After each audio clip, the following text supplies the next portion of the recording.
नमस्कार, मी जयश्री. पुन्हा एकदा स्वागत आहे आपल्या जयश्री साडगे यूट्यूब चॅनलमध्ये आणि एका ब्लॉगमध्ये. तुमचा दिवस खूप छान जाऊ दे, तुमच्या मनातील सर्व चांगल्याच इच्छा पूर्ण करू दे ही बाप्पाच्यांनी प्रार्थना करते. आज दीप अमावस्या आहे आणि माझ्यासाठी खास दिवस आहे. नवीन घरात आल्यानंतर ही पहिली दीप अमावस्या साजरी करणार आहे. आषाढ महिन्याच्या शेवटच्या दिवशी आणि श्रावण महिन्याच्या सुरुवातीला दीप अमावस्या साजरी केली जाते आणि या दिवसाचं आपल्या जीवनात खूप महत्त्व आहे.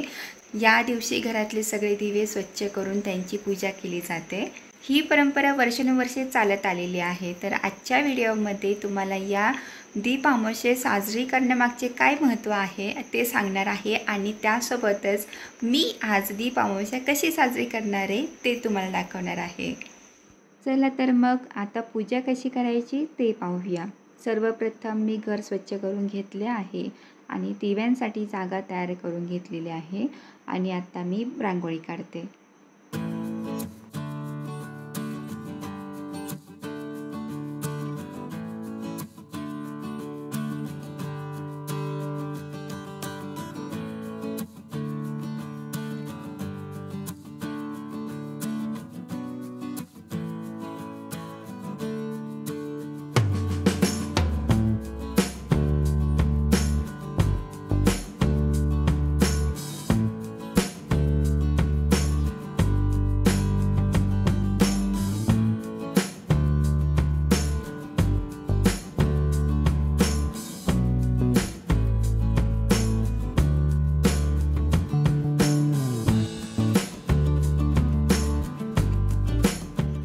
बघा, घरातले सगळे दिवे मी स्वच्छ करत आहेत.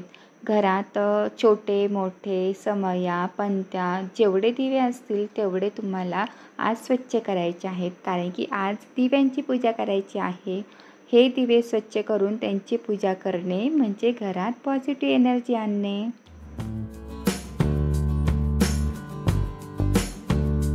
कपड्याने दिवे पुसून घेते, लगेच ड्राय होतील. आणि त्यानंतर कणिक मळायची आहे आणि कणकेची दिवे बनवायचे आहे, कारण की लहान मुलांना या दिवशी कणकेचे दिव्यांनी ओवाळलं जातं.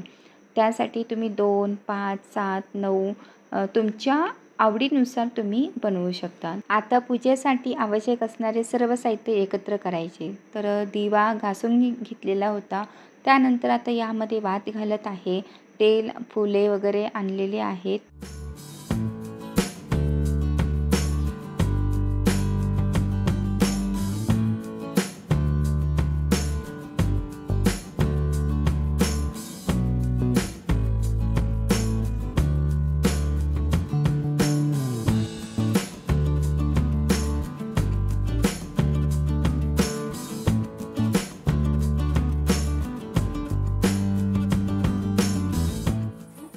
आता आपण दिव्यांची पूजा करूया, त्यासाठी तयारी करूया.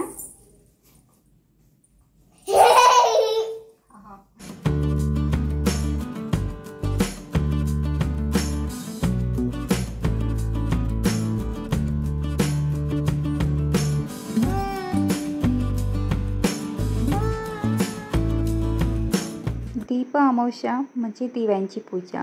या दिवशी घरातले सगळे दिवे स्वच्छ करून त्यांची पूजा केली जाते. दिव्यांची पूजा करणे म्हणजे प्रकाशाची, ज्ञानाची आणि समृद्धीची पूजा करणे. या दिवशी दिव्यांची पूजा केल्याने घरात सुख, शांती आणि समृद्धी येते असे मानले जाते.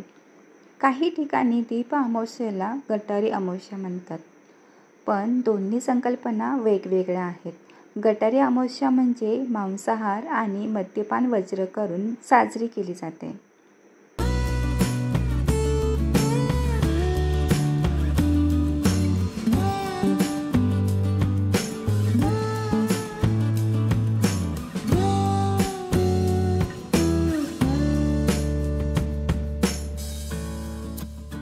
पूजा झालेली आहे. प्रार्थना करूया. या दिव्यांच्या प्रकाशाने आपले जीवन प्रकाशमान होऊ दे अशी प्रार्थना करूया. तर इगू इकडे खेळते. चला आता पुढचा आपला नैवेद्य दाखवायचा आहे. नैवेद्य दाखवूया.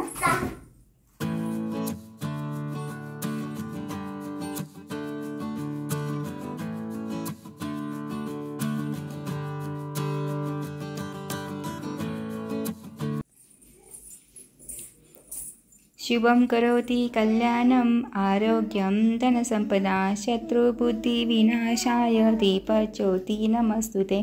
दिव्या दिव्या दीपत्कार कानी कुंडले मोतीहार दिव्याला पाहून नमस्कार। दिवा लावला देवापाशी उजेड पडला तुळशीपाशी माझा नमस्कार सर्व देवांपाशी। घरातले इडापिडा बाहेर जाओ बाहेरची लक्ष्मी घरात येओ घरच्या धनाला आयुष्य लाभो।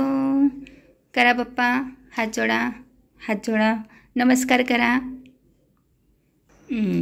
इहूला कणकेची दिव्यांनी औक्षण करते।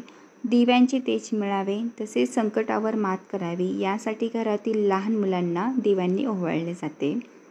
याला धार्मिकदृष्ट्या खूप महत्त्व आहे। याचा संबंध कृष्ण कथेत देखील आहे।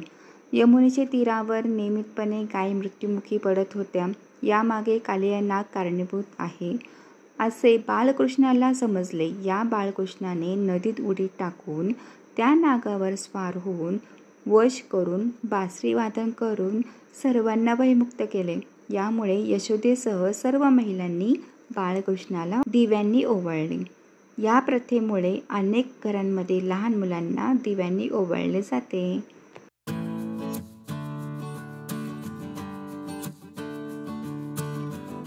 तर मंडळी अशा प्रकारे मी माझी दीपामावस्या साजरी करते। ही अमावस्या तुमच्या सगळ्यांच्या आयुष्यामध्ये सुख शांती आणि समृद्धी घेऊन येऊ ही माझी इच्छा आहे। तुम्ही तुमच्या घरामध्ये दीपामावस्या कशी साजरी करता ते मला कमेंट करून नक्की सांगा। चला तर हा व्हिडिओ तुम्हाला कसा वाटला तेही मला कमेंट करून सांगा आणि तुमचा अनुभव ऐकायला मला नक्कीच आवडेल।